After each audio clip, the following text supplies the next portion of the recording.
The Women's Premier League just delivered its first ever mega auction, and it lived up to the word mega. A total of 277 players went under the hammer in New Delhi. Two franchises pressed the reset button, UP Warriors and Gujarat Giants. But the biggest story coming out of the WPL auction has been one we saw play out at the IPL as well not too long ago.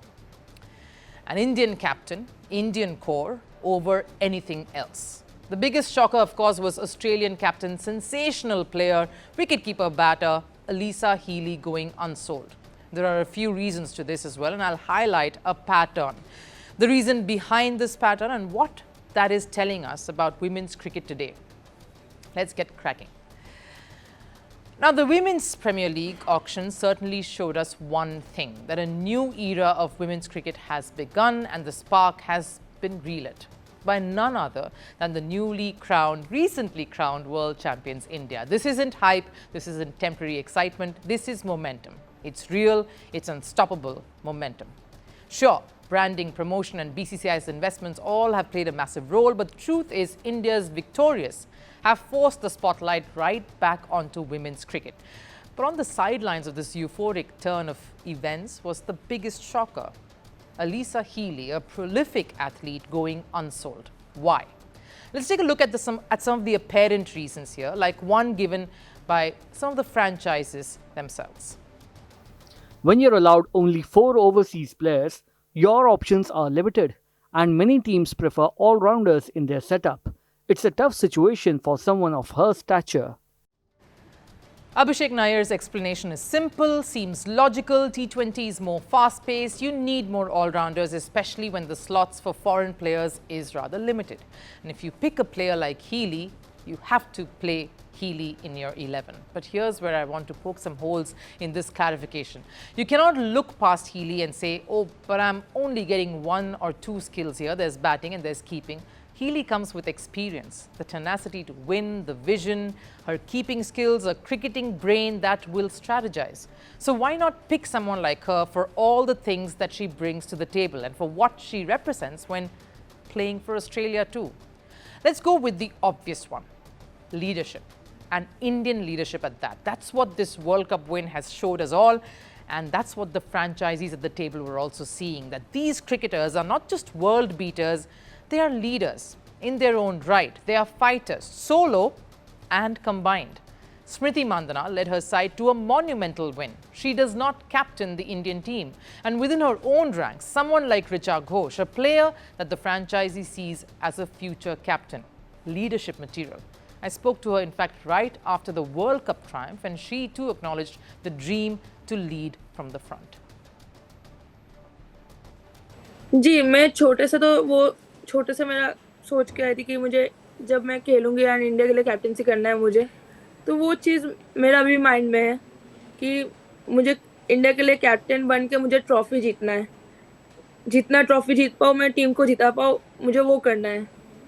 तो वो चीज़ है, तो मुझे जब अच्छा लगता है कि उन्होंने ऐसा देखा है मेरे में, तो वो और भी खुशी मिलता है मुझे कि हाँ इनको भी लग रहा है कि मैं कर सकती हूँ वो चीज़ सबको, तो एक अच्छी और भी पॉजिटिवनेस आता है उसमें कि हाँ. The biggest irony is that this is what the WPL was meant to enable, create a pool of incredible talent to feed the national setup.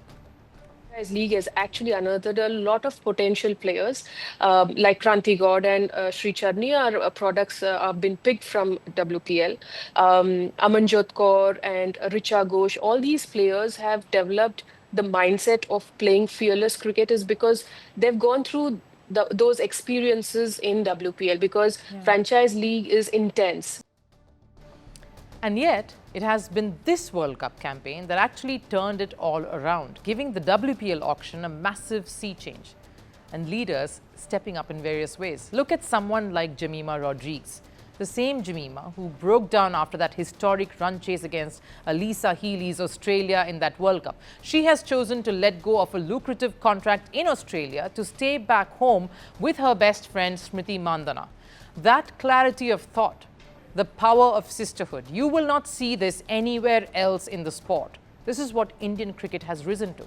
And this one act tells us how important bonds are. friendships, relationships that you nurture on and off the field, bonds that you have to cultivate to create better synergy, create better environment in that dressing room. Go back to that World Cup final. Even after that win, you saw Indian players hugging and consoling their South African counterparts, whom they hated to beat, players whom they've played alongside in the WPL.